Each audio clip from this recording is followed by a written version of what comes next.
O novo líder do Supremo do Irã, Mujtaba Khamenei, ainda não foi visto em público, mas fez ou pronunciou-se pela primeira vez nessa quinta-feira. Enquanto isso, ataques ao redor ali da área prosseguem e, grave, também o fechamento do Estreito de Hormuz. As atualizações com a correspondente da CNN em Washington, Mariana Giangiacomo. A primeira manifestação de Mojtaba Khamenei, desde que se tornou o novo líder supremo do Irã, ocorreu por mensagem lida pela TV estatal iraniana. O pronunciamento frisa que o Irã não vai recuar e que o Estreito de Hormuz, por onde passa 1/5 da oferta de petróleo bruto global, seguirá bloqueado. Forças iranianas têm atacado embarcações que tentam trafegar pela região. O novo líder supremo também disse que novas frentes podem ser abertas contra Israel e alvos ligados aos Estados Unidos, caso a guerra continue. O fechamento do Estreito de Hormuz e a consequente alta nos preços dos combustíveis elevam os custos políticos da guerra para Donald Trump. O presidente dos Estados Unidos fala em vitória, enquanto a agência Reuters reporta que a própria inteligência americana concluiu que boa parte da liderança do Irã segue intacta e que o regime não corre o risco de colapso. Na última quarta-feira, o ministro de Relações Exteriores de Omã, Badir al-Bussaidi, que mediou rodadas de negociações entre Washington e Teherã sobre o programa nuclear iraniano antes da guerra, emitiu recados para países árabes. Em declarações reportadas pela mídia estatal de Omã, ele disse que os estados do Golfo precisam reconsiderar seus acordos de segurança diante dos ataques que têm sofrido e que atores regionais têm percebido que os ataques contra o Irã vão além de mirar a cúpula da República Islâmica, visando também remodelar o equilíbrio de forças na região. Nesta quinta-feira, o ministro de Defesa israelense, Israel Katz, ordenou que o exército expanda as operações que tem feito contra o Hezbollah no Líbano. A intensificação da ofensiva acontece depois de uma noite de ataques conjuntos do grupo radical islâmico com o Irã, com foguetes e mísseis balísticos sobre Israel. O número de deslocados no Líbano em meio ao conflito já se aproxima de 1 milhão. E na primeira entrevista coletiva desde o início da guerra, o primeiro-ministro israelense Benjamin Netanyahu afirmou que Israel trabalha para criar condições para a população iraniana conseguir derrubar o regime do país.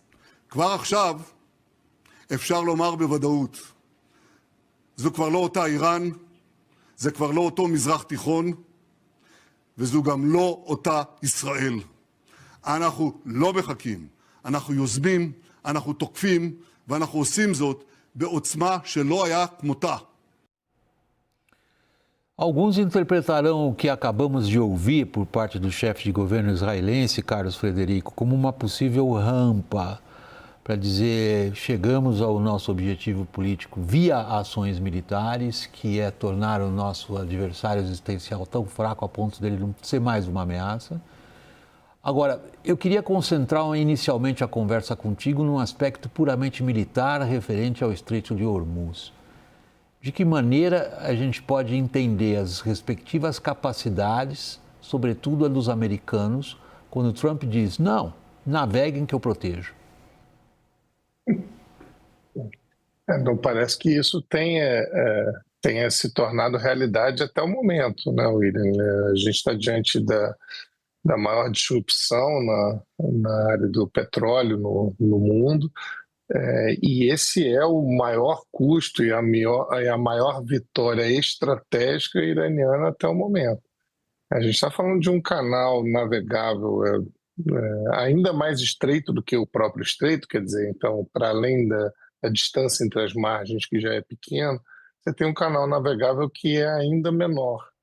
E essa operação, quer dizer, imaginar que a Marinha Americana vai conduzir operações para permitir que esses navios passem por lá, essa é uma operação de altíssimo risco e, é claro, em qualquer cenário para esse conflito, o fechamento do estreito certamente passou pela mesa daqueles que planejaram a ação nos Estados Unidos e em Israel.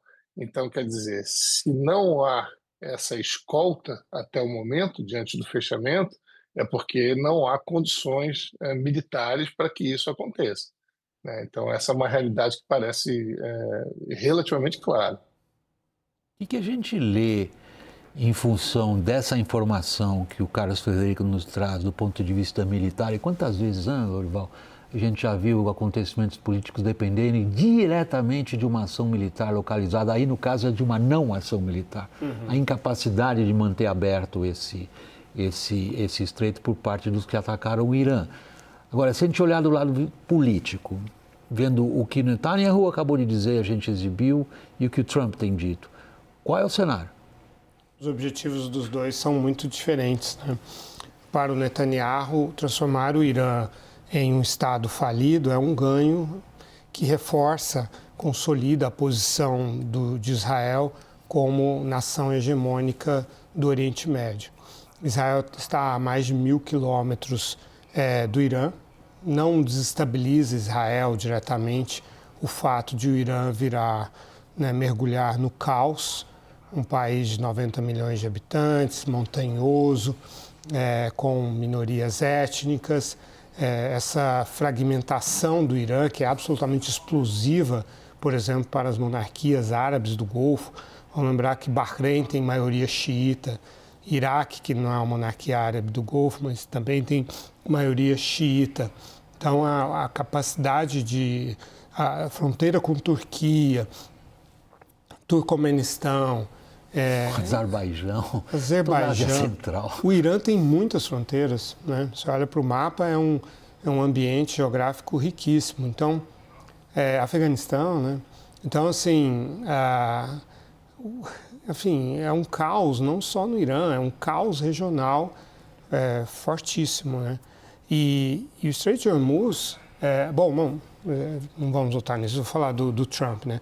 Já para o Trump, quer dizer, ele não tem como fugir às responsabilidades de um líder de uma superpotência global. Isso aí vai continuar no colo dele, né? Vai ser um fantasma que vai persegui-lo, quer ele queira, quer não. Aí não há capacidade de girar narrativas que mude a realidade, que os Estados Unidos destruíram um Estado, claro, um Estado terrorista, um Estado sanguinário com sua própria população. Eu não estou aqui defendendo o regime iraniano, mas a responsabilidade de colocar algo no lugar, os Estados Unidos claramente não tem essa disposição política de pagar o custo para fazer isso. Trump acabou de retirar, inclusive, as sanções contra o petróleo russo. Eu até mencionei um pouquinho no começo do programa quanto que o Putin está faturando a mais por dia com o fechamento do Estreito de Hormuz, 150 milhões de dólares por dia. Vai ajudar ele um bocado lá na Ucrânia, onde o Trump pensa que podia acabar. Por favor, Carlos Frederico, prossiga. A fala do Lorival me lembra uma fala do então secretário de Estado, Colin Powell, quando da intervenção americana no Iraque, que ele era contra a intervenção, e ele dizia, olha, aqui vai valer a regra da loja de porcelana, de cerâmica, que se você entrar e quebrar, você se torna responsável. A fala do Lorival me lembrou bastante essa lembrança do Colin Powell. É uma frase épica. You break it, you own it. You own it. Quebrou é teu. Agora, Carlos Frederico, vamos aproveitar essa figura do Powell. Como você bem lembrou, um general com uma visão política muito clara da capacidade da força militar chegar ao objetivo que o político estabelece. No caso dos americanos, é o que eventualmente nós estamos vendo acontecer mais uma vez, quando o objetivo político, o pai do Trump, a gente nem sabe muito bem qual é. O que os militares vão conseguir fazer? Eu acho que essa é a pergunta mais importante, William. A gente tem visto uma mudança constante, vamos dizer, das balizas, né, que levaram os Estados Unidos ao conflito. Inclusive, nos últimos dias, a gente ouviu que se a gente não atacasse o Irã, acho que a fala foi do Donald Trump, se a gente não atacasse o Irã, eles estavam prontos para nos atacar em breve. E não há nada que indicasse isso, né? Então, por exemplo, se os americanos, eu ouvi uma entrevista do Tony Blinken, né, secretário de Estado do Biden, ele dizia, olha, o Trump poderia declarar a vitória e simplesmente sair do conflito. coloco a pergunta já respondendo. Seria possível declarar vitória se os Estados Unidos saíssem do conflito nesse momento? Quer dizer, o Lorival colocou para Israel, os objetivos são uns. Para os Estados Unidos, quais são os objetivos? Se era mudança de regime, a gente acabou de ver, o filho do ex-líder assumiu. Então, o regime não mudou. Muito provavelmente, há um nacionalismo maior, o recrudescimento do anti-americanismo. Então, muito provavelmente, essas ações americanas se enfraqueceram a capacidade material iraniana, e é lógico que enfraqueceram, pode ser que tenha enfraquecido também a capacidade da resistência iraniana, ou de qualquer oposição iraniana. Então, nesse sentido, é difícil enxergar qual é o objetivo e mais difícil enxergar qual seria um fim aceitável para o conflito do ponto de vista dos Estados Unidos. O custo seria, talvez, um fator que levaria a gente pensar, porque é altamente especulativo, num fim razoavelmente rápido? Sem dúvida. O Trump, para mim, já está claro nos últimos 2 dias que ele está preparando a opinião pública americana para o fim dessa guerra, né? Procurando criar um ambiente de vitória. Ele redefiniu os objetivos da guerra, não houve mais ele falar em mudança de regime, né? Então, os objetivos são destruir os mísseis, destruir a capacidade de fabricar mísseis, destruir a marinha de guerra iraniana e impedir o Irã de se tornar uma potência nuclear. São objetivos que podem ser comprovados, né? Cujo alcance pode ser comprovado. Agora, a questão é que a gratuidade dessa guerra, e o ponto que o Frederico trouxe, quer dizer, onde estão as evidências de que os Estados Unidos estavam sob ameaça real, né? Então, o fato de ser uma guerra de escolha, que já tem um custo altíssimo para os Estados Unidos e que fica inconclusiva, né, também, e troca o pai pelo filho ali, e acho que os iranianos realmente foram muito irônicos, né, nessa escolha, quer dizer, o máximo para provar que nada aconteceu com o regime. Então, acho que eles vão querer prolongar essa guerra. Ele não interessa aos iranianos acabar essa guerra. Os diplomatas árabes estão dizendo que eles estão em contato, né? Os iranianos estão colocando condições duríssimas para acabar com a guerra, incluindo reparações de guerra, ou seja, estão maximizando as condições para imprimir o máximo de custo político. Excelente, Lorival, porque a gente volta à questão de fundo.